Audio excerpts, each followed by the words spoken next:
Место, куда мы приехали в горном массиве Альпий, переводится как «карьеры света». Больше это, конечно, похоже на пещеры. Раньше, в прошлые века, здесь добывали известняковый камень, из которого в этих местах строили и жилища, и крепости. Но с появлением бетона и стали эти карьеры прекратили разработки, и на эти места позарились люди искусства, превратившие это пространство в некую такую огромную пещеру из 3 залов площадью более 6000 квадратных метров.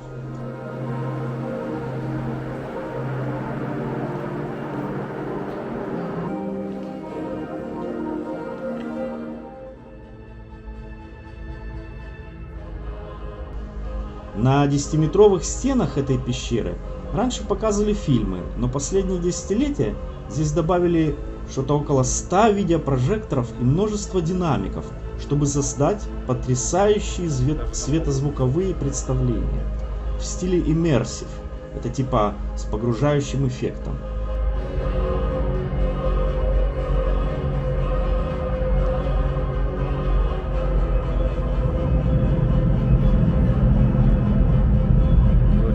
Змеи, все становится темно.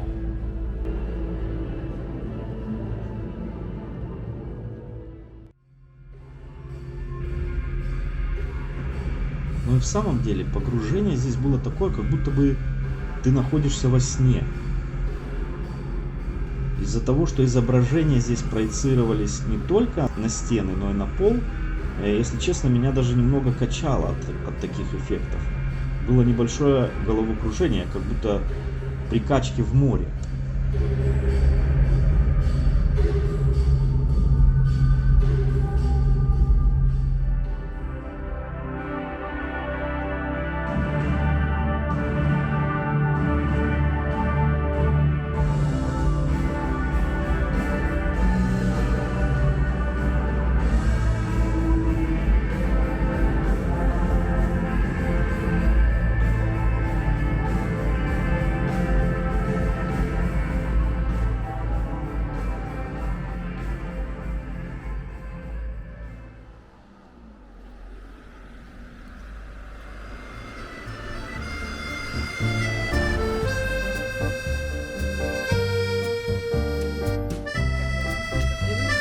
Итак, вот мы поднимаемся к замку, который называется Бœuf de Provence, что в переводе означает, наверное, красота Прованса. Замок древний, средневековый, конечно же, полуразрушенный. И он находится прямо возле этих вот огромного, самого, наверное, большого в мире, как я его назвал, кинотеатра, где мы смотрели фильм про фараонов. Вот по таким вот узким улочкам мы поднимаемся сейчас к замку. Здесь много различных сувенирных магазинов. Дети куда-то убежали вперед, и я их не вижу. Вообще пошли самостоятельно, стали слишком самостоятельными. Я надеюсь, они знают, куда идти.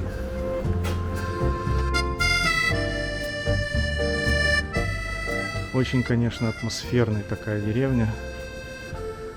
Очень симпатичная. Камешек к камешку. Если убрать сувенирные магазины, как будто ты попал в средневековье.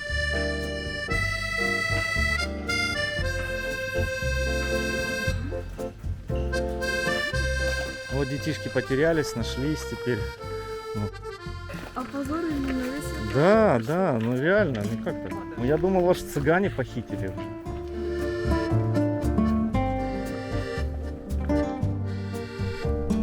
Эти вот скалы, они служили естественными стенами этого дворца.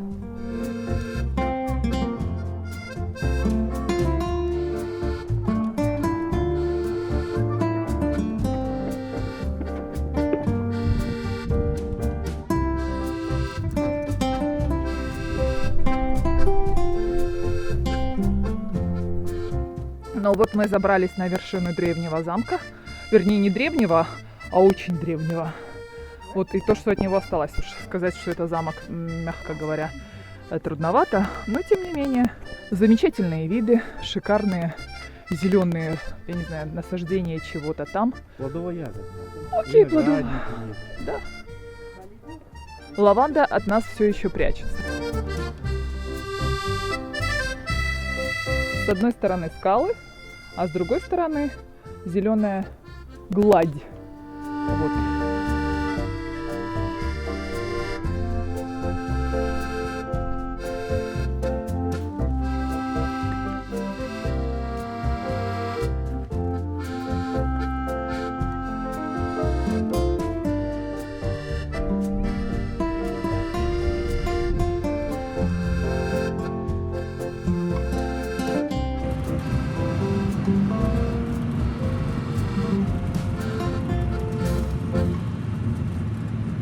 Мы едем на родину Нострадам.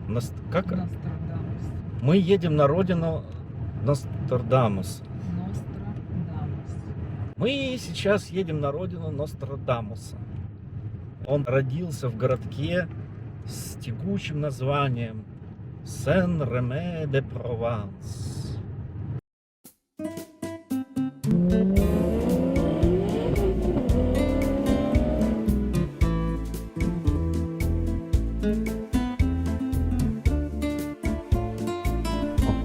В самом сердце Прованса находится городок, который называется Сент-Реми-де-Прованс. Говорят, здесь родился Нострадамус, и тому мы находим подтверждение возле такого фонтана, который назван в его честь. Мила, водичку попей. Вон написано не пить, а то станешь как Нострадамус. Будешь будущее предсказывать.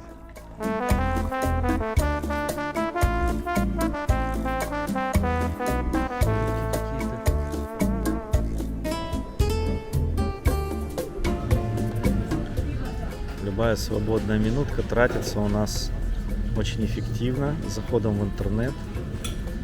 Есть Wi-Fi, слава богу. Мы находимся в уютном дворике города, где находится такой великолепный ресторан с оценкой 4,7. Наверное, нас здесь хорошо покормят. Так, вот мы получили наше блюдо. Небольшого размера такого. Но выглядит, конечно, как будто Мишлен плакал.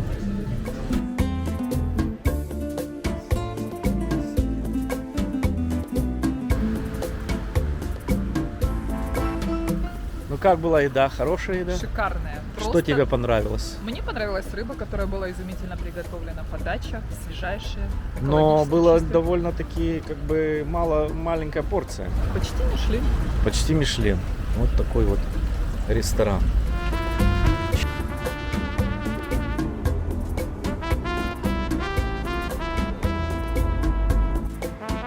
Вот так в некоторых городах идешь по улице и видишь на стоянках машины, а здесь на стоянках стоят лошади.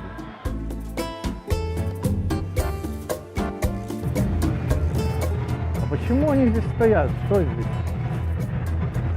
Лошадиное такси. Первый раз такое вижу.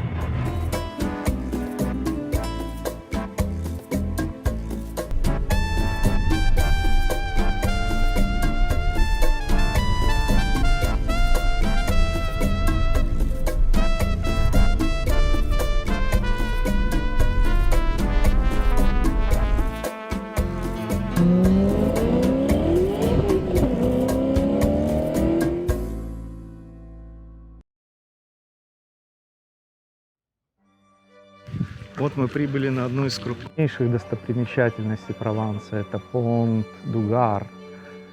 Это мост, который построен через речку Гордон еще в первом веке римлянами. И он также служил частью акведука. То есть был длиннющий акведук, 25 километров, который поставлял воду в город Ним. И часть акведука служила еще и мостом через реку. И вот эта часть, она хорошо сохранилась до сих пор. Когда смотришь на картинки этого моста, ты даже не понимаешь, насколько он огромен. Сейчас, подойдя поближе, только можно оценить масштабы этого строительства. Что это примерно высота 16-этажного дома. Вот так вот римляне заморочились и построили вот такую громадину здесь. Хотя речка-то вообще как никакая, очень неглубокая. Возможно, раньше она была глубокая, разливалась, поэтому необходимость такого высокого моста была оправдана.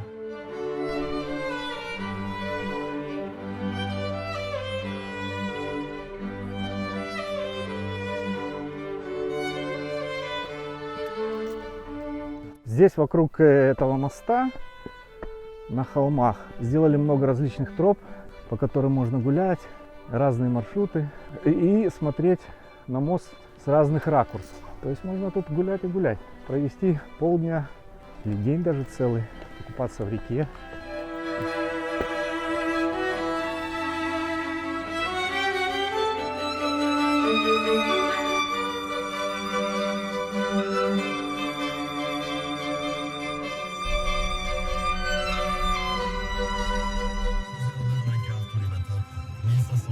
Здесь на мосту подвешены над мостом женские сталкера.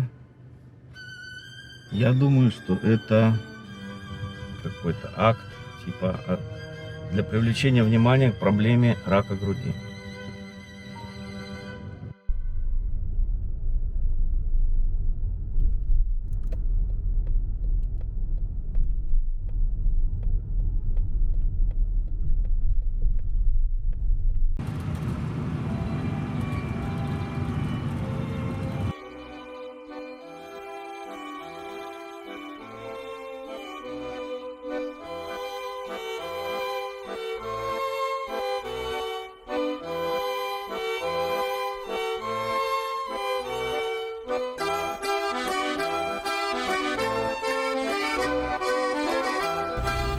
Ну вот наличие рек в Провансе предполагает наличие различных водных видов спорта.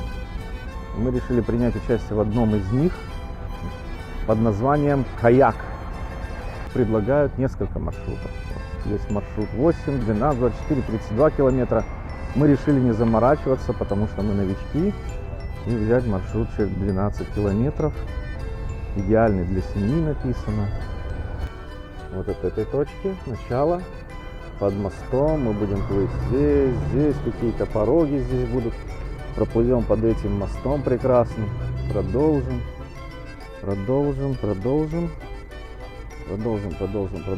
И вот здесь у нас будет конечная точка, откуда нас обратно заберет маршрутное такси какое-то специальное ихнее. Дали вот такую бочку. В бочку можно положить личные вещи, закинуть ее в каяк, чтобы не намокло. Вот так вот выглядит примерно байдарочка.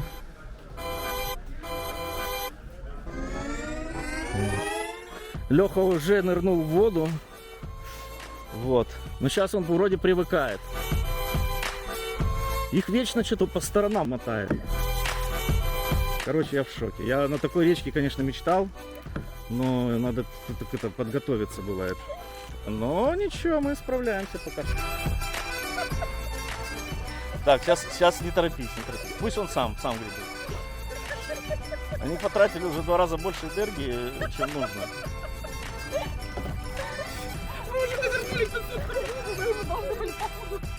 Если нарисовать их маршрут, да, на реке, то он будет выглядеть как рисунок сумасшедшего.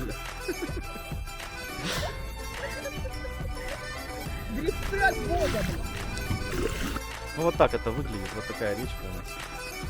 Красавица. Короче, это 12 километров, мы будем плыть, конечно, долго с нашей скоростью. Люди, которые одновременно с нами выплыли, они уже, наверное, закончили маршрут. Мы плывем только 10 минут, нам еще 2 или 3 часа плыть. Вот, сейчас. Далеко не заплывать! Леха! Keep distance!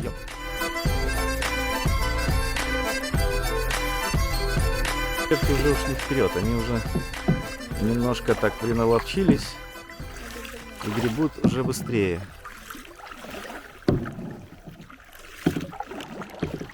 Красивые скалы здесь у нас. Конечно, я бы тут плавал каждый день.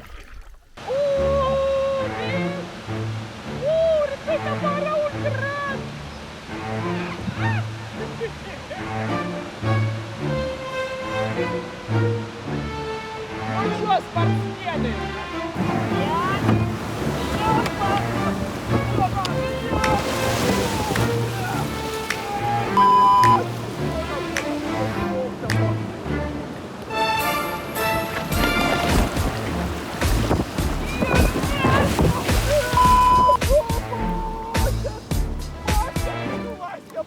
Итак, преодолев 3 горки примерно, 4, да, мы начинаем вторую часть маршрута.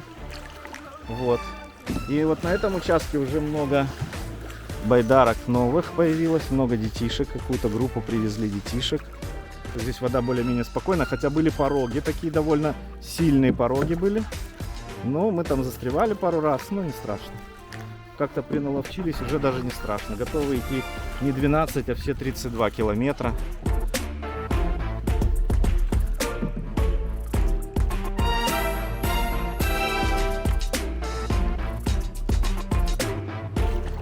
Вот так вот мужественно Диана гребет уже 1,5 часа.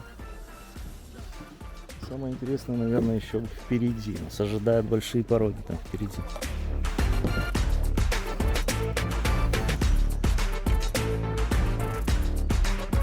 В более дальней части реки, куда мы не поплывем, там уже течение быстрее и порогов больше. Все плывут в основном, кто неопытный, как мы. Начинают с простого отрезка.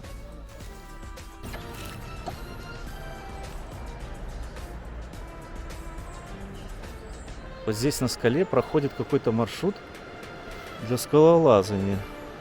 Они идут почти по отвесной скале, но у них есть веревка. Там натянута веревка на скале. Можно залазить в различные какие-то пещеры. Вон впереди нас ожидает порог. Я уже вижу его. Давай, давай, Диана. Правее, да, правее, давай, рули. Там бурный поток нас ожидает. Так, надо мне прятать камеру, все.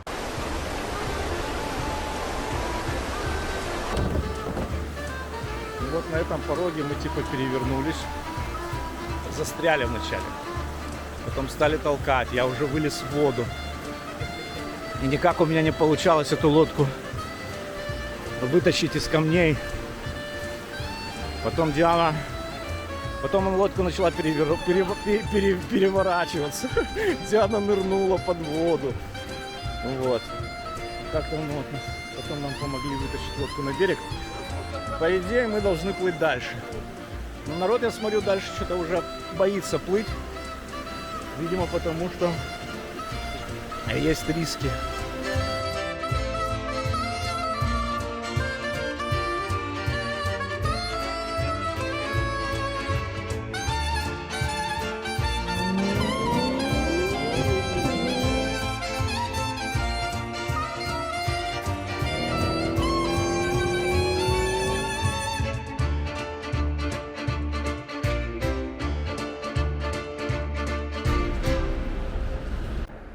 Такие интересные украшения на окнах. Разные животные. Вот свиньи, собаки, волки. Опять собака, волк.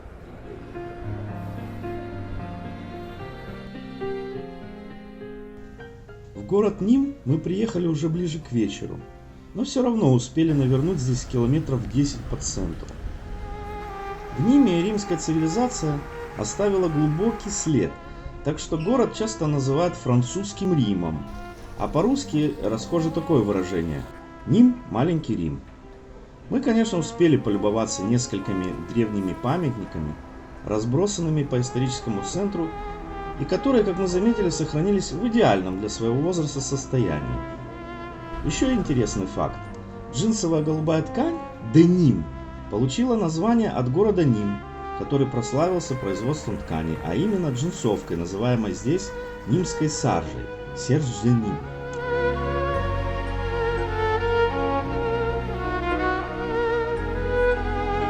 Через весь город течет прекрасная речка какая-то.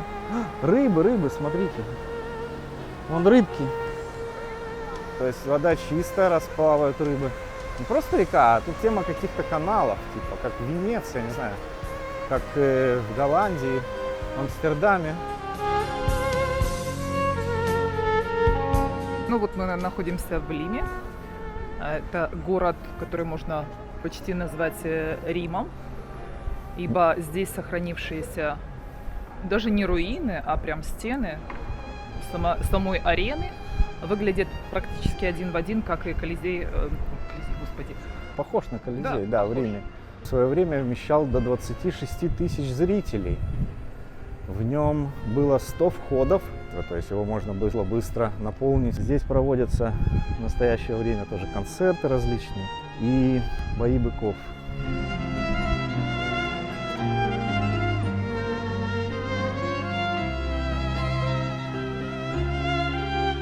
Ну вот мы нашли одно из самых, наверное, старых зданий в городе Ним.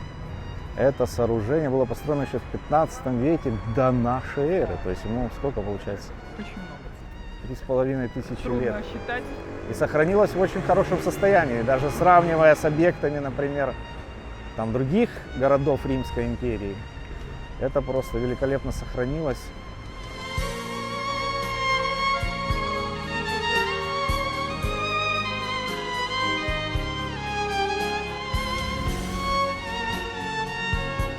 Здесь находится какой-то парк под стать королевским парком Парижа с множеством скульптур красивых, фонтаном там посредине. Где-то здесь находится даже Temple of Diana, храм богини Дианы.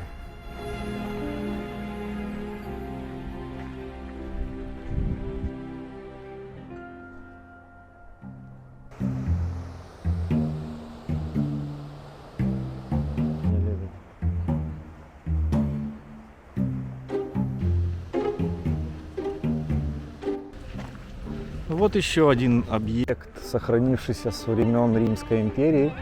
Это храм богини Дианы. Сохранилась даже центральная арка. Какие колонны там внутри. Не все, конечно, в идеальном состоянии, но все-таки тоже где-то до нашей эры.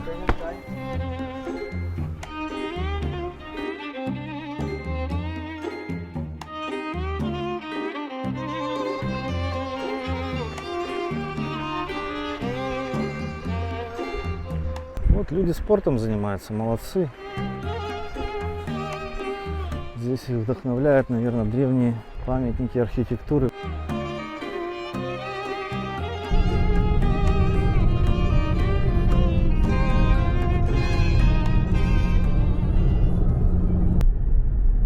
Сегодня день рождения Милы, и мы отвезли ее на несколько часов на спа-процедуры, а сами тем временем отправляемся посмотреть очередной прованский городок.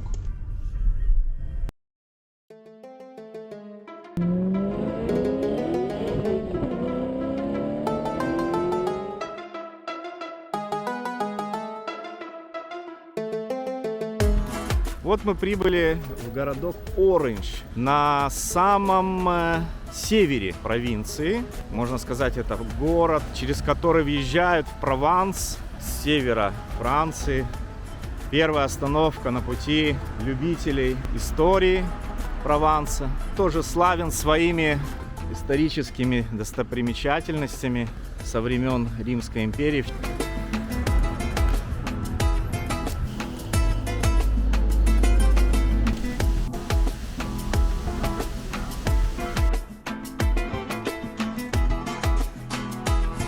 Ну вот мы пришли к еще одной достопримечательности Оранжа. Это великолепная триумфальная арка со времен Римской империи, посвященная победам полководца Августина. Хорошо сохранилась. На ней гравюры различных боев, сцен, сражений.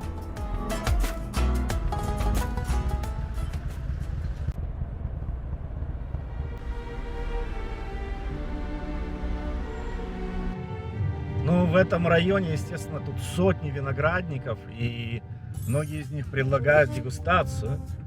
Мы решили заехать в несколько, но вот первый, по крайней мере, если нам понравится, мы там задегустируем некоторые виды вина, которые местного производства.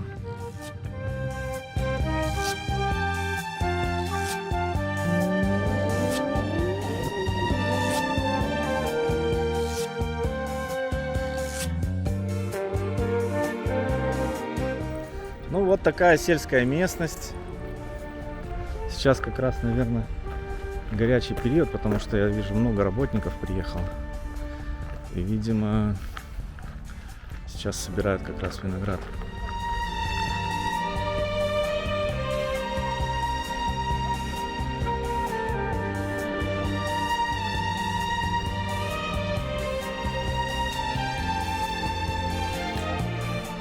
So my mother lead the company, and she's the first woman in 9 generations to take over here. Как рассказывает сын хозяйки этого поместья, которую зовут Кароли, оно досталось ей от родителей. И вот уже 9 поколений семьи выращивают виноград на 60 гектарах своих земель. И Кароли стала первой женщиной, взявшей на себя судьбу поместья за эти 9 поколений. Название вин, упаковка, эмблема, прикрепленная к каждому вину, пропитана женственностью и элегантностью. Как считает сын, без сомнения, Кароли задает очень личный тон всему этому делу. Нам лично понравился купаж, вкус вина, пароли де фам, женские слова.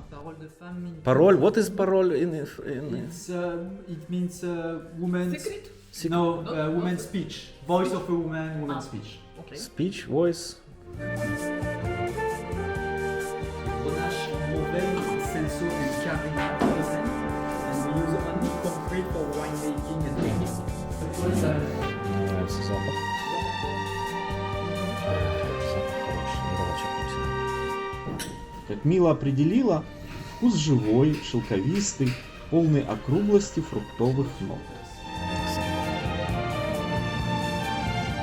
Конечно, конкуренция виноделов тут огромная. Только в маленьком этом районе Шатунёв-Дю-Пап, площадью около 30 квадратных километров, представьте, около 180 семейных виноделин, которые выращивают что-то около 18 сортов винограда и производят совокупно более 10 миллионов литров вина в год. Это что-то более 13 миллионов бутылок.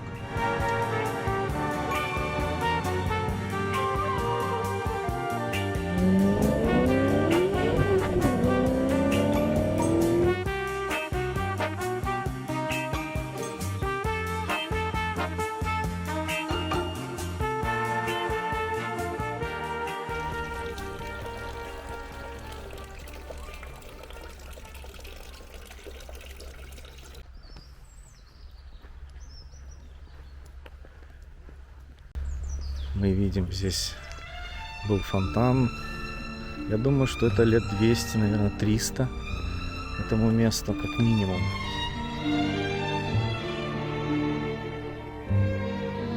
А вот и сам виноград. Здесь еще не собраны.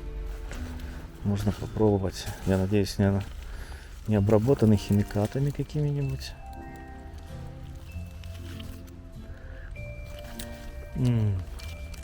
Сладенький.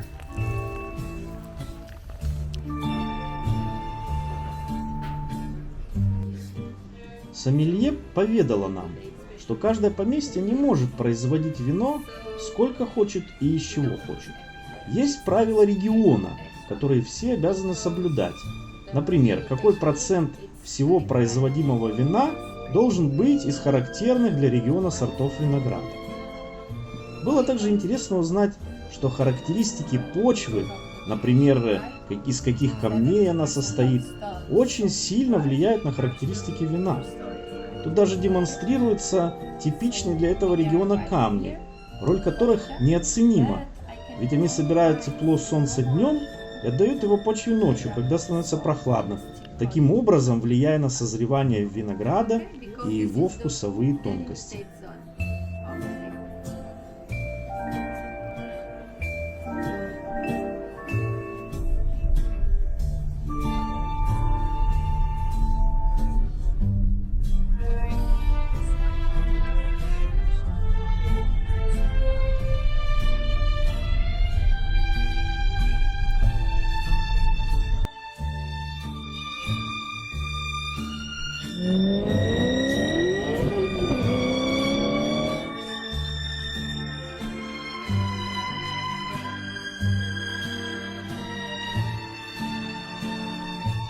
Вот мы приехали в город Авиньон. И здесь Древние средневековые стены окружают весь город, прекрасно сохранившиеся стены со множеством башенок.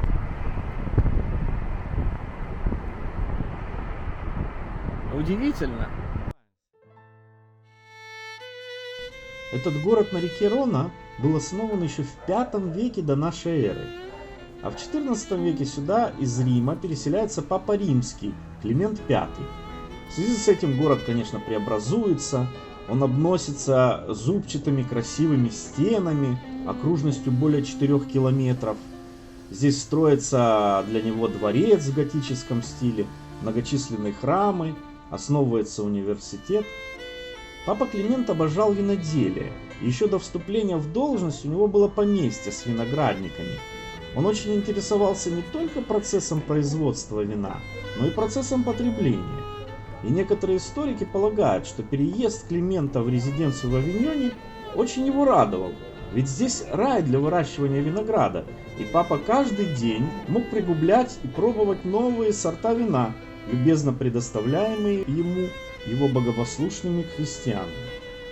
Более того, он поощрял разведение новых виноградников на северной стороне Роны, около Авиньона. Это было настолько престижно, что позволяло местным гордо заявлять, что они создали вино папы, Vin du Pape, откуда пошло потом название винного региона, Châteauneuf-du-Pape, новый замок папы.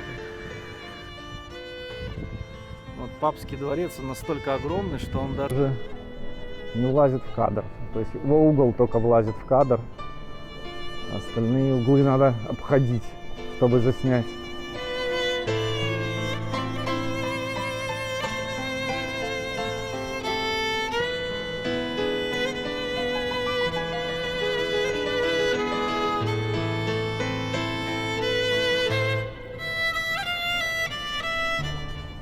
Ну, естественно, папский дворец находится на вершине холма. Папа смотрит на всех свысока, видит прекрасную речку Рона, которая несет свои воды еще с территории Германии, через Францию, в Средиземное море.